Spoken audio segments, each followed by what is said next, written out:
turbine and a turbo can spin over 100,000 revolutions per minute. Today, I'm going to explain how turbos are really simple in their nature and they're not as complicated as most people think. I'm going to explain the idea of forced induction, the way air travels through a turbocharged system, and how the air is cooled and managed throughout the system. A basic car uses a 4-stroke engine, which has 4 strokes to the power. The first stroke is when the piston lowers, it draws in a mixture of air and fuel. The second stroke is when the piston raises, it compresses the air-fuel mixture.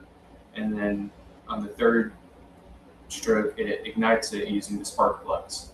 The fourth stroke is when the piston returns back to the up position, pushing out the spent exhaust gases. In naturally aspirated cars that are non-turbocharged, you can only pull in however much air the cylinder pulls in from the atmospheric pressure and fills the cylinder with the piston. This is where turbochargers come in. A turbocharger connects to the back side of your engine where the exhaust manifold is, and it uses your exhaust gases to spin a turbine before being sent out of your exhaust. The turbine is connected to a compressor wheel via a shaft, and they spin simultaneously. So when you press your gas and you send more exhaust gases out, it spools up the turbine, which spins your compressor wheel, which draws in more air. This then compresses that air and shoves it into your intake manifold, which allows for more air so you can add more fuel, which equals more power. The main obstacle with turbocharging is heat.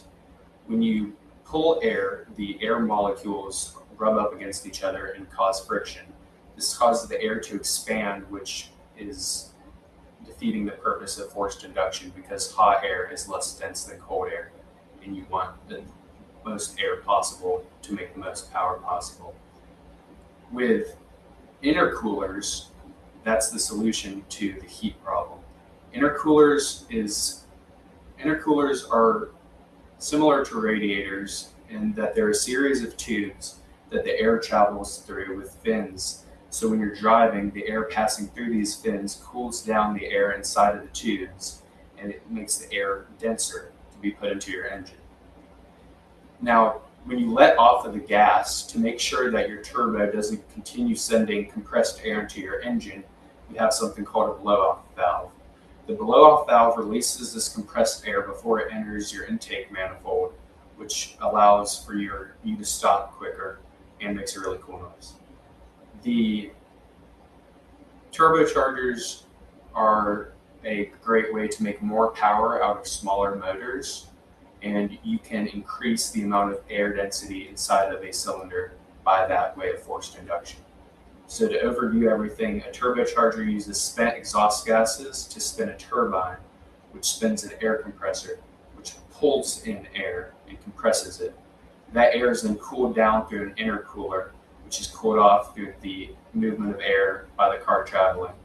And then any excess air, when you let off the throttle, is released by a blow-off valve.